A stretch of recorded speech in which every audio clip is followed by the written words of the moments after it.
Boa noite, meu nome é Arthur Felipe de Oliveira Bezerra, sou aluno da disciplina de Inteligência Artificial na Escola Politécnica de Pernambuco, aluno do professor Dr. Ruben.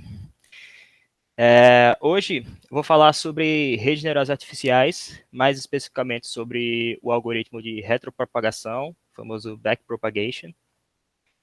E vamos começar com um pouco das histórias de redes neurais, uma introduçãozinha. As redes neurais elas surgem como uma tentativa de modelar o funcionamento do cérebro humano, cérebro animal. Ela surge lá em meados de 1943, quando Warren McCulloch e Walter Pitts, um neurofisiologista e o outro matemático, eles modelam uma rede neural utilizando circuitos elétricos simples. Eles fizeram um sistema computacional baseado em algoritmos chamados de lógica linear, não, lógica de linear, que funciona basicamente assim: você dá uma entrada, e se essa entrada tiver um valor até certo ponto, a saída vai ser tal, é uma coisa binária. Se tiver um valor acima desse ponto, a saída vai ser outra. É uma coisa bem simples. E aí, mais para frente, foram desenvolvendo algoritmos mais potentes, que eram capazes de aprender e fazer separações não lineares. É, Bom, isso foi utilizado para construir máquinas capazes de resolver problemas complexos que os computadores eles não conseguiam fazer normalmente. Aqui a gente tem um modelo do neurônio de McCulloch-Pitts. Ele funciona de maneira bem análoga a um neurônio biológico. Ele possui um N sinais de entrada, x0, x1, x2, x3 e por aí vai, que são análogos aos. Você pode ver eles como os dendritos de um neurônio biológico, que é por onde os neurônios recebem os sinais que vêm dos outros neurônios. Depois disso, nós temos os pesos, que você pode ver como são as sinapses do neurônio, né, que, tal qual as sinapses de um neurônio biológico, podem definir se um sinal ele vai ter mais ou menos força. É uma multiplicação que você faz pelos pesos. E ao final você tem uma única saída que você pode ver como o axônio do neurônio, sabe? Que é o que passa o sinal para os outros neurônios mais à frente. O que é como acontece no nosso cérebro. Tudo funciona de maneira bem análoga. Aí esse comportamento ele é emulado através dessas sinapses. Você tem aqui as entradas x, por exemplo, x0, ela é multiplicada pelo peso W0, cada entrada é multiplicada por um peso definido, e ele vai para o que seria o núcleo do neurônio. Todas essas entradas são multiplicadas por um outro peso, cada um o seu peso na sua sinapse, e depois todas elas são somadas no centro do neurônio. Você faz esse somatório, e aí depois a gente aplica o que chama função de ativação de um neurônio. Essa função de ativação, ela é importantíssima porque ela é o que vai adicionar uma não linearidade ao neurônio. Isso é uma coisa que a gente vai ver mais para frente, que é extremamente importante, sabe? E aí, ao aplicar essa função de ativação, a gente tem a saída do neurônio logo após. E você vê aqui embaixo uma descrição matemática do funcionamento do neurônio. Você pode dizer que um neurônio funcionaria dessa maneira aqui, e você pode extrapolar para o neurônio biológico também. Você tem a saída do neurônio, que vai ser a função de ativação, que vai ser esse sinal aqui, significa a função de ativação, aplicada a um somatório dos pesos pelas entradas. Isso aqui basicamente descreve o neurônio de McCulloch-Pitts. Você tem aqui dois exemplos de função, uma função linear e uma função linear e uma função não linear. Eu vou mostrar um pouco agora a importância da função ser não linear. A gente tem aqui do lado esquerdo uma função bem famosa para quem já viu alguma coisa em sistemas de controle, é a função step. É uma função que ela é binária, ela assume dois valores apenas de saída, dependendo do valor de entrada. No caso dessa função aqui, a gente tem que se a nossa entrada ela for abaixo de zero, a nossa saída vai ser zero. Se a nossa entrada for acima de zero, a nossa saída ela vai ser 1. É uma função binária. É uma função linear, você vê que é uma função que ela não é derivável em nenhum ponto, e a gente vai ver mais para frente que a derivação dessa função ela vai ser importante. Ao lado direito, a gente tem a função chamada função sigmoide, é uma função muito importante nas redes neurais, muito utilizada. Ela é uma função que, se você ver as saídas dela, é parecido com a função step, parecido, mas não é igual. A gente vai ver agora o seguinte. Ela é uma função contínua, ela não é binária como uma função linear. Você pode ver que quando você vai mudando o valor da entrada, o valor da saída ela vai mudando de maneira mais suave, de maneira mais contínua, né? Ela, assim como a função step, ela vai assumir valores entre 0 e 1, porém não só 0 e só 1. Isso vai ajudar a gente a trabalhar com valores mais contidos. E essa função ela é derivável em todos os pontos dela. É uma função bastante usada na parte de redes neurais. Pois bem, um único neurônio sozinho, ele não é tão potente, você pode imaginar. Porém, você pega o cérebro humano, que é composto de bilhões de neurônios, e você tem uma máquina extremamente poderosa, capaz de grande poder de processamento, né? E isso aí você tem basicamente uma rede neural. A arquitetura da rede neural, você vê aqui esses pontos azuis, cada um desses pontos eles é um neurônio, simboliza um neurônio. E cada uma dessas setas, desses traços conectando os neurônios, são os pesos da rede. Você vê que você tem as entradas, elas entram em um neurônio, são multiplicadas pelo peso e passam para o outro. A nossa rede neural, ela tem 3 tipos de coisa que a gente chama de camadas. Ela possui uma camada de entrada, que vai ser os dados propriamente ditos, que a gente vai dar de entrada na rede neural. Nós temos a camada intermediária, que vai ser a camada escondida, e aí a gente pode ter uma ou mais camadas escondidas, isso aí você vai definir. E ao final a gente tem a camada de saída, a camada final do neurônio. E aqui, como é que funciona a interação da rede neural, por assim dizer? Entramos com os dados de entrada em cada um desses primeiros neurônios. Eles são multiplicados pelo seu peso. Cada seta dessa aqui vai ter um peso e vai passar para cada entrada, ela vai passar para cada um dos neurônios. Cada um dos neurônios vai receber cada uma das entradas. E assim, em cada um desses neurônios aqui vai acontecer o processo que a gente viu anteriormente. Vai ter o somatório das multiplicações das entradas pelos pesos. E vamos aplicar a função de ativação do neurônio. Aí, ao ser aplicada essa função de ativação, é que ela vai definir se esse neurônio ele vai ser disparado ou não. Pois bem, ao fazer isso, tem-se a saída desse neurônio. A saída desse neurônio ele vai ser usado como entrada para o próximo da rede. Não só ela, mas a saída dos outros neurônios também. Esse processo ele vai se repetir por todas as camadas até a nossa camada de saída. Também tem uma coisa importante aqui que vai acontecer, que vai ser a adição de outro valor. Ao fazer esse somatório em cada um dos neurônios, a gente vai pode adicionar aqui um valor independente chamado de bias, ou viés. E esse valor ele vai ser importante porque ele vai permitir dar uma flexibilidade maior à nossa função de ativação. Ela vai permitir que a gente desloque essa função sem alterar esse formato. Isso, se você perceber direito, aqui a gente já consegue enxergar a importância da nossa função de ativação ela ser não linear. Porque o que aconteceria se a nossa função de ativação ela fosse linear? Não faria sentido a gente ter todas essas camadas, porque a saída de cada camada seria nada menos do que uma combinação linear ou melhor, a entrada de cada camada seria a combinação linear da saída anterior. Então, qualquer mudança que a gente fizesse nessa rede, ela não ia aprender muita coisa. A gente não ia ter uma variação de comportamento muito grande. Aí por isso que a gente usa funções de ativação não lineares. E aí essa função de ativação ela vai ter um formato, como por exemplo aquela sigmoide, e se a gente adicionar um bias em cada um desses neurônios, a gente consegue deslocar esse formato. A gente pode pensar no bias como sendo, por exemplo, o termo independente de uma função de uma reta. A função da reta a gente tem que ela é ax mais b. O valor do a, que vai estar ligado ao x, ele vai definir o ângulo daquela reta, né? E o valor do b, que é o valor independente, ele vai definir, ele consegue deslocar aquela reta sem mudar o formato dela, sem mudar o ângulo. E é basicamente isso que o bias vai fazer na nossa função, para que ela consiga se ajustar melhor aos valores que a gente quer. Passando por todos esses processos, a gente tem que ele chega até o final, produz a saída, e a gente vai usar essa saída para calcular o desempenho da nossa rede. Como é que a gente faz isso? A gente vai calcular uma coisa chamada função de perdas, vai ser nada menos do que um erro. A gente tem os valores que a gente quer, o nosso target, e a gente vai subtrair por esse valor da saída para poder encontrar um erro e ajustar a nossa rede neural.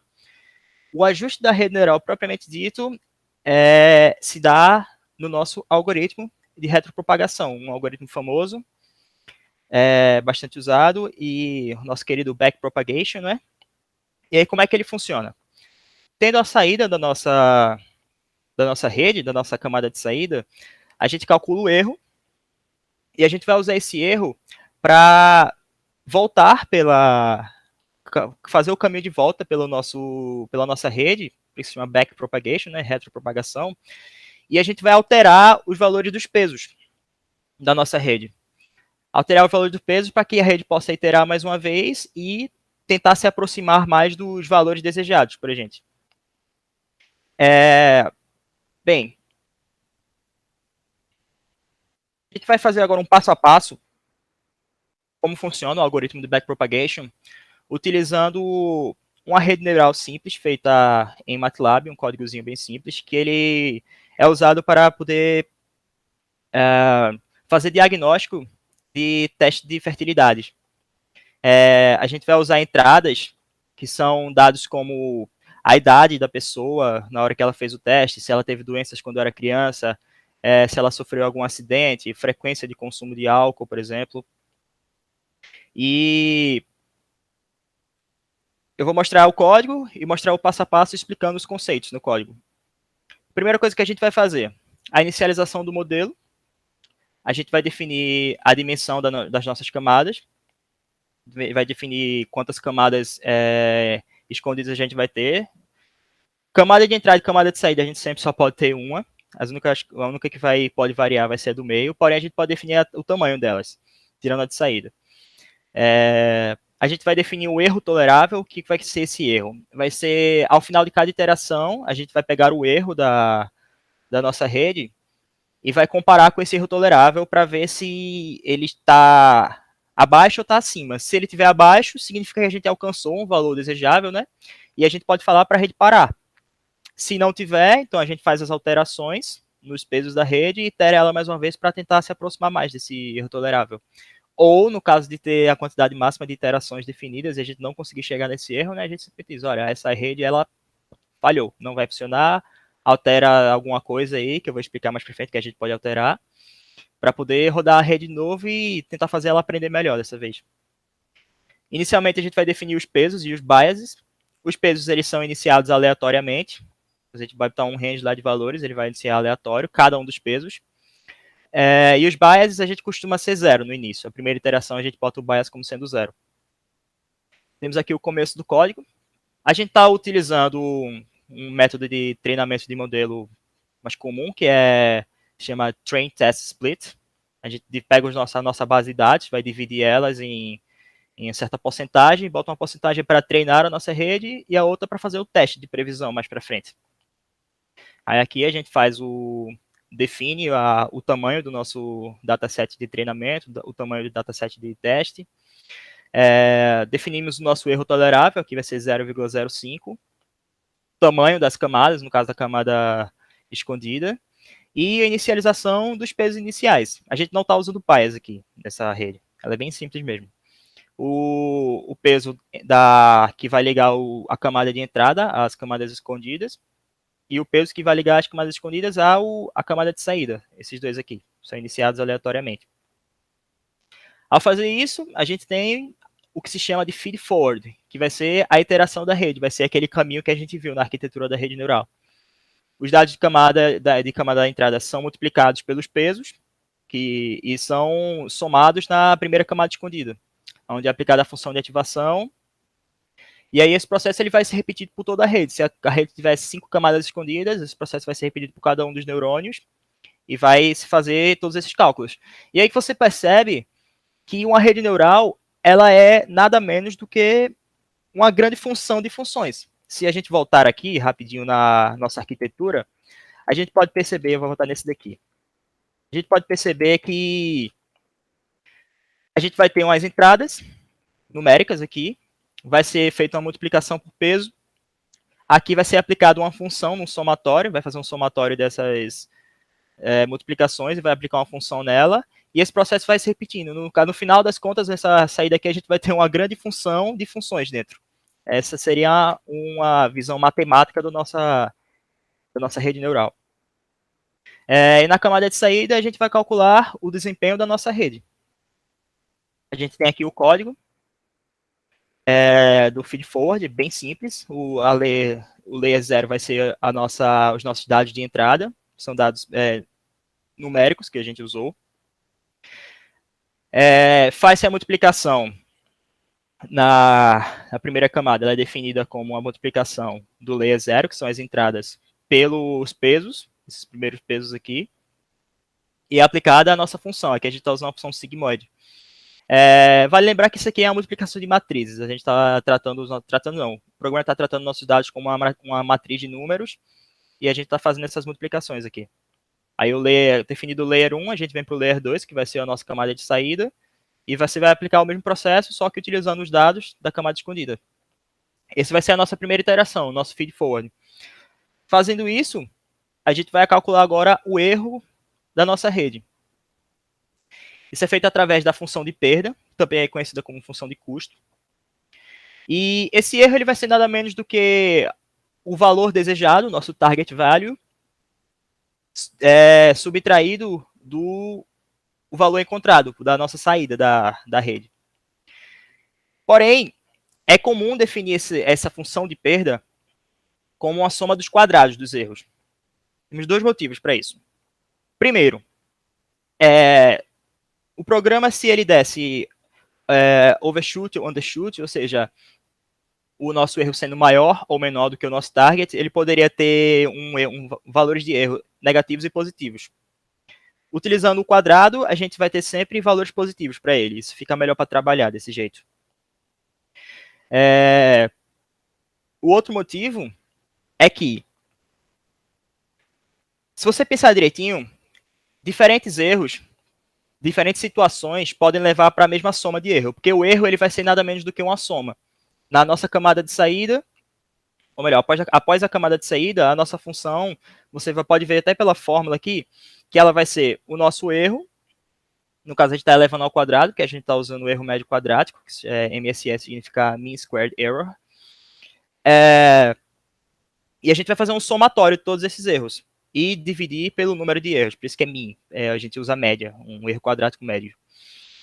Então, por ser um somatório, você pode ter várias situações que vão levar ao mesmo valor de soma final, como, por exemplo, você pode ter vários erros, ou melhor, você pode ter poucos erros grandes, erros com valores muito altos, porém poucos, que dão o mesmo valor de soma do que se você tiver vários erros pequenos. Isso não é desejável porque a gente quer que a nossa rede ela caminhe por erros pequenos, porque erros grandes normalmente podem indicar outliers, pontos que estejam muito distantes do valor que a gente está procurando. E isso vai acabar deslocando muito o valor da nossa função. E isso não é desejável de maneira alguma. A gente quer que a nossa função ela trabalhe com erros pequenos, porque ela fique, a cada ponto, ela fique mais próximo do valor que a gente quer. E o erro quadrático, ele vai auxiliar nisso. Como? Imagine que você tem, por exemplo, um erro de 2 e um erro de 10. A taxa do erro de 10 para o erro de 2 vai ser 5 vezes maior. O erro grande, que nosso erro de 10, vai ser 5 vezes penalizado, mais do que um erro pequeno. Porém, se você eleva os dois ao quadrado, o erro de 10 se torna um erro de 100 e o erro de 2 se torna um erro de 4. Então, você tem que o erro grande ele vai ser penalizado 25 vezes mais, apesar de só ser 5 vezes maior. Então, isso vai fazer com que a nossa rede ela procure sempre andar por caminhos em que o erro dele seja menor. Por isso que a gente usa erros médios quadráticos. A nossa função de perda, a gente tem aqui o definido MSE. Ele vai dar essa saída. Essa aqui é a nossa primeira iteração da rede. Antes de ela aprender nada, a gente vai encontrar esses erros aqui para o dataset de treino e de teste. Após isso, vem a parte importante, que é o que vai fazer a rede aprender, que é o ajuste de pesos. E aí, como é que a gente faz esse ajuste de pesos? Bom, a gente poderia adotar várias medidas. Por exemplo, usar força bruta, que é a gente definir um alcance de pesos, sei lá, entre 10 mil e menos 10 mil e 10 mil. Definir um step de, sei lá, 0,01 e sair testando entre menos 10.000 a 10.000, usando um passo de 0,01.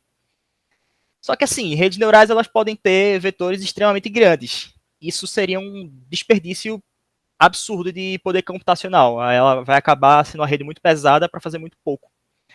E aí, para isso, a gente vai utilizar uma ferramenta matemática poderosíssima, que acredito que todos nós conhecemos, que é a famosa derivada. A derivada, ela nada numa função, em determinado ponto, ela é nada menos do que a taxa de variação dessa função naquele ponto em relação a uma determinada variável. Como é que isso serve para a gente aqui? Vamos lá. Como eu falei, a nossa função de erro ela vai ser uma função que vai depender de várias variáveis, porque ela vai ser um somatório de todas as entradas que vão chegar na camada final. Se a gente deriva essa função de erro em um determinado ponto, em relação a uma determinada variável, a gente consegue encontrar a taxa de variação dessa função de erro em respeito a essa variável, ou seja, o quanto essa variável está influenciando no erro. Isso é um método conhecido como gradiente descendente, e ele é um grande aliado das redes neurais. Por quê? Se a gente tem aqui, por exemplo, um determinado erro, e a gente vai derivar a função em um ponto aqui para esse erro, a gente vai encontrar essa derivada, uma reta, que a gente vai ter essa setazinha aqui representando ela, e a gente vai ver que ela vai estar apontando para baixo. Que significa que a gente, nesse ponto, a gente quer aumentar o nosso peso para a próxima iteração. Porque se a derivada ela está com um valor negativo, você quer sempre mover o peso na direção contrária ao valor da derivada. Se você tiver a derivada da função nesse peso aqui, ou melhor, a derivada da função nesse ponto aqui em relação a determinado peso, e ela for, ou melhor, isso, e ela for positiva, que significa que a seta vai estar para cima, a gente quer diminuir o valor desse peso para a próxima iteração. Isso vai servir porque vai dar uma taxa de precisão para a gente muito maior do que se a gente definisse um alcance qualquer em um step, porque a gente vai saber quando a gente quer aumentar e quando a gente quer diminuir os pesos. Isso a gente vai fazer essa derivada para cada um dos pesos, tá? Para poder encontrar a relação deles com a nossa função.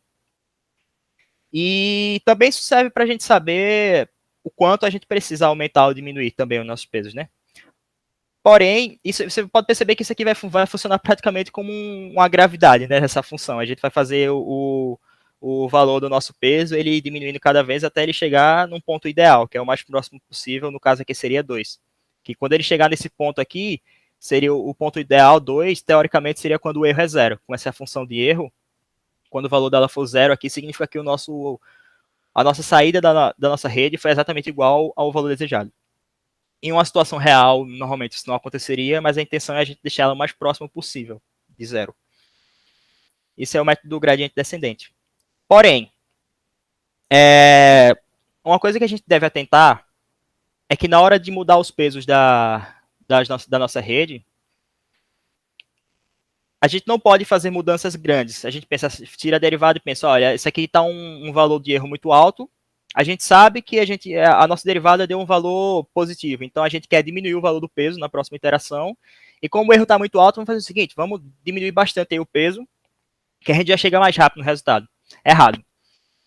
Você mudar o peso de maneira muito repentina, maneira muito brusca, isso pode levar a um comportamento muito caótico do erro e a gente acaba se atrapalhando para poder encontrar o valor que a gente quer. Isso não é recomendável. E aí, para garantir que os pesos eles vão mudar em passos mais curtos, de maneira mais tranquila, a gente vai utilizar dois conceitos, né, que são importantes, que é a taxa de aprendizagem e a regra delta.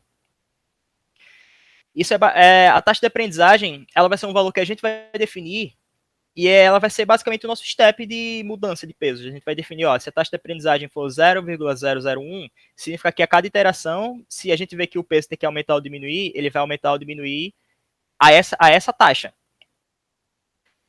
Mas não necessariamente ele vai mudar nesse valor. Essa taxa é um coeficientezinho, é uma constante. É uma constante que a gente vai utilizar na regra delta. A regra delta, ela é essa equação que a gente está vendo aqui, que ela vai dizer o seguinte, o nosso novo peso, a gente vai calcular da seguinte maneira, vai ser o peso antigo menos a derivada da função em relação a derivada da função de erro em relação àquele peso, vezes a nossa taxa de aprendizagem, que é a constante que a gente definiu. Aí, usando esse cálculo, a gente consegue definir exatamente qual vai ser o valor do peso na próxima iteração, de todos os pesos. E os pesos eles são mudados simultaneamente. Porque se você fosse mudar um por um, ia acabar ficando uma coisa muito pesada também, porque, como eu falei, a rede ela pode ter uma quantidade absurda de neurônios, que dá uma quantidade muito grande de pesos também, e não seria viável mudar um por um, né? Bom, ao fazer isso, atualizando os pesos, a gente vai voltando na nossa rede neural, atualizando cada um dos pesos. Ao chegar a atualizar todos eles, atualiza também se a rede tiver algum bias, ele é atualizado de maneira aleatória. E a gente pode fazer a próxima iteração. E aí o que se espera é que nessa próxima iteração o erro que a gente encontra vai ser menor ainda. No ideal é isso que vai acontecer, né? E aí, se esse erro ele for ainda estiver acima do erro tolerável, repete todo esse processo de atualizar os pesos até que a gente chegue no valor desejado. E assim é basicamente como funciona o nosso algoritmo do backpropagation. Eu vou mostrar agora o resto do código para explicar, mostrar na prática esses conceitos que eu mostrei. Aqui está a execução da função de perdas. Você tem aqui as iterações da nossa rede neural. O feed forward, que a gente viu antes, é basicamente isso aqui. Temos a execução do feed forward. Chegou até o final da nossa camada de saída. A gente calcula o erro. Aqui ele está calculando o erro absoluto, que é simplesmente o target menos os dados que a gente queria. Ou melhor, o target menos os dados que a gente obteve, né, que é a saída do nosso dataset. Aí a gente calcula em que direção está o valor que a gente quer, isso é utilizando o gradiente descendente. Só que, como eu falei, a gente está usando matriz, então ele vai fazer uma multiplicaçãozinha de matriz aqui para poder encontrar a derivada. Mas aí, encontrando isso, a gente vai encontrar também como cada um das camadas contribuiu para o erro da próxima camada, né? E encontrar novamente para que direção está o erro que a gente quer. Feito isso, a gente vai fazer o ajuste do peso propriamente dito. A gente tem aqui o valor do nosso erro, né? Aí tem a regra delta sendo aplicada aqui, olha, esse sin1 vai ser a sinapse, ou seja, os pesos entre a camada escondida e a camada de saída. Vai ser o peso novo, vai ser o peso antigo, menos a derivada vezes a nossa taxa de aprendizagem. Esse alfa, ele foi definido antes aqui, esse alfa vai ser a nossa taxa de aprendizagem. Você define aqui como uma constante bem pequena, tá? O alfa normalmente ele é muito pequeno. E a gente vai usar ele nessa multiplicação da regra delta, pela derivada da função em relação àquele peso, e assim a gente vai atualizando cada um dos pesos. Feito isso, comparamos o erro que a gente encontra, que vai ser o erro médio quadrático. Se ele for menor do que o erro tolerável, a gente fala que a saída da função aqui está falando que isso aqui é uma mensagem de debug, ele vai mostrar que erro ele parou. Se ele não for, se ele não entrar nessa condição aqui, se o erro ainda estiver maior, ele vai iterar novamente, vai repetir todo esse processo de ajustar, treinar a rede, ajustar os pesos e por aí vai, até que a gente encontre o valor desejado. No caso, se a gente não conseguir, se a gente chegar em muitas iterações e não encontrar um valor abaixo do erro, ele vai mostrar essa mensagem aqui, ó, você pode ver, ajustar o alfa. É isso que a gente pode fazer. Se a nossa rede ela não aprendeu, não conseguiu chegar no erro desejado, a gente pode ajustar o nosso alfa para poder ver se ela consegue aprender melhor, porque assim a gente vai mudar o passo em que a gente varia os nossos pesos e talvez assim a gente consiga chegar num peso que a nossa função acabou pulando, a nossa rede acabou pulando com algum outro alfa, com alguma outra taxa de aprendizagem. Bom, mas feito isso, chegando no erro desejado, ele vai dar a saída da função. E aqui a gente tem a última iteração, né, o nosso feed forward, vai testar a nossa precisão. Esse daqui já está usando os valores de peso, que no caso são chamados de hiperparâmetros. Em todo modelo de inteligência artificial a gente define como esses valores que... Você treinar uma inteligência artificial é você ajustar os hiperparâmetros do seu código, da sua inteligência, que isso é o que vai fazer o cálculo aproximar o resultado final do resultado desejado. E no caso dessa rede neural, os hiperparâmetros vão ser os pesos. A gente vai testar a nossa iteração final aqui e dar o resultado, que vai ter essa seguinte saída aqui. A gente tem essas primeiras duas linhas. O resultado que a gente obteve antes, o nosso dataset de treinamento, nosso dataset de teste, 0,26, aproximadamente 0,27 no de treino e aproximadamente um pouco mais de 0,27 no caso, né, para o nosso dataset de teste. E aqui ele está mostrando a interação em 1, nosso erro foi de 0,5, isso aqui é o erro absoluto, tá? Você pode ver que se você multiplicar isso aqui ao quadrado, você vai ter isso aqui, porque o erro final a gente considera o erro quadrático. E aí, a cada 100 mil iterações, ele mostra o erro. E você pode ver que a cada iteração o erro vai diminuir, né? Apesar de ser muito pouco, você pode ver que ele está pulando de 100 mil e 100 mil aqui, mas você vê que o erro ele vai diminuindo. Por quê? Isso significa que a nossa rede ela aprendeu. Ela teve a iteração, ela conseguiu ajustar os pesos delas para se aproximar de um valor mais ideal. Significa que o nosso desempenho foi bom.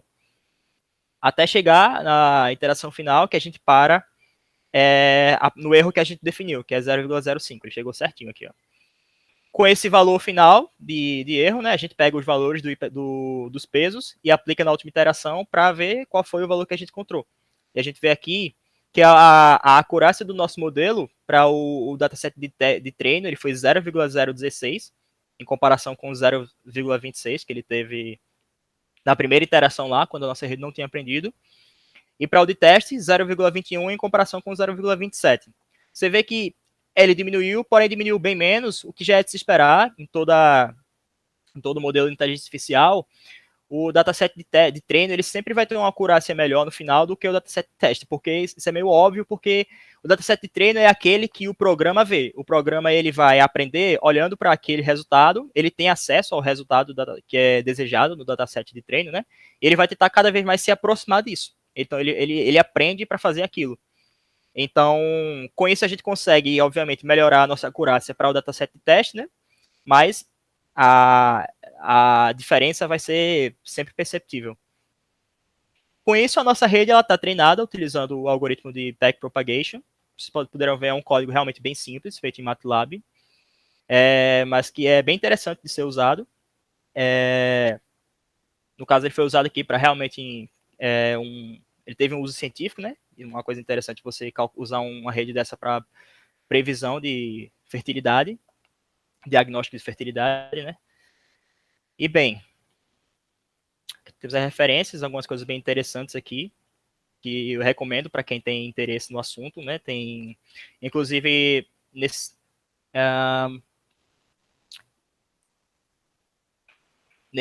último link a gente tem, quem quiser fazer esse teste, nesse último link a gente tem justamente esse código e essa base de dados que foi usada nesse código. Então é uma coisa que eu recomendo bastante para quem quiser aprender mais sobre. Bom, obrigado a atenção de todos e foi essa a apresentação. Então é isso a apresentação, não. Muito boa a apresentação. Parabéns, Arthur.